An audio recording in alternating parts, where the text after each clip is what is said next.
United Nations Deputy Secretary General, Jan Eliasson, AU Commissioner for Economic Affairs, here representing the chairperson of the African Union Commission, Maxwell Kwezalamba, African Union Commissioners, colleagues from the UN system, ladies and gentlemen. I am pleased to welcome you to the 13th session of the Regional Coordination Mechanism of the UN agencies and organizations working in support of the African Union and its NEPAD program. I also want to warmly welcome the Deputy Secretary General to ECA. It is also a good opportunity to felicitate Dr. Dlamini Zuma, Chairperson of the African Union Commission, and the entire AU Commission on their recent assumption of duties.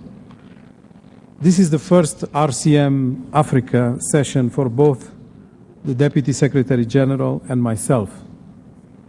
We are proud to be working under his leadership and that of Deputy Chairperson Mencha, who is very conversant with this process. I'm looking forward to a very engaging and stimulating exchange of views at this session.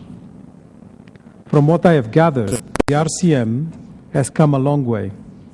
In its early days, the RCM was a forum for sharing information on our different programs of support for the African Union and NEPAD.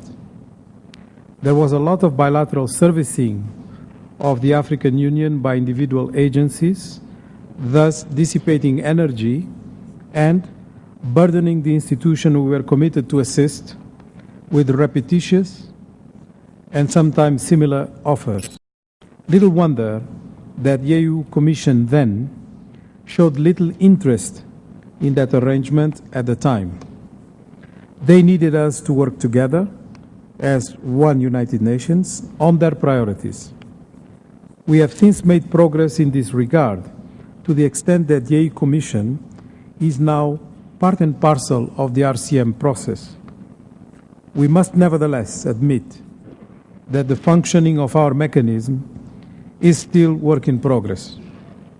There is still a lot more to be done.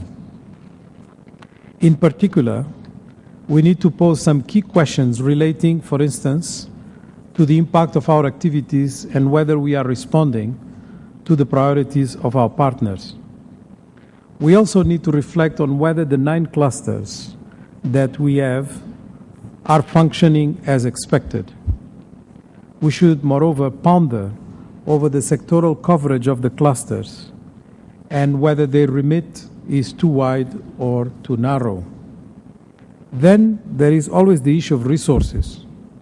We need to ask ourselves if the resources we have put at the disposal of the RCM are adequate for the set objectives. It is obvious that we remain fully committed to working together, but that is not enough. We need also to do it in a way that will keep improving our common track record. Colleagues, the theme of our meeting, the post-2015 development agenda, is very timely. There are several processes and consultations going on in this regard, and we will be hearing from key actors in the process.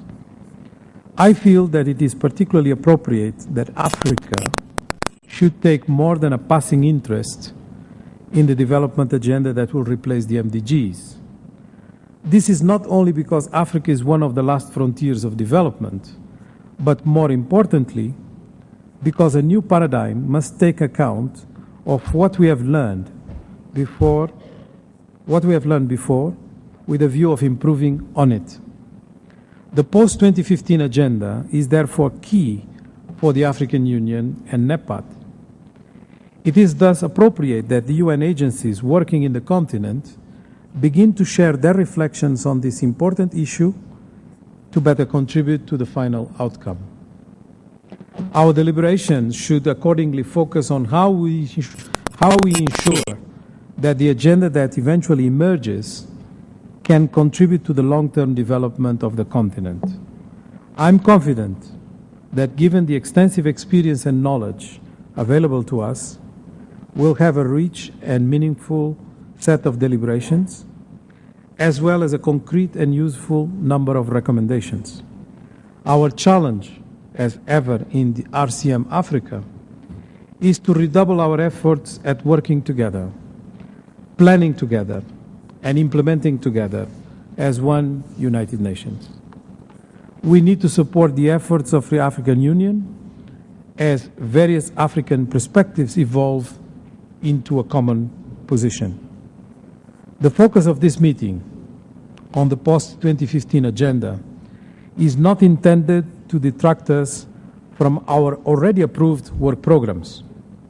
In particular, we must redouble efforts to deliver on the 10-year capacity building program for the African Union.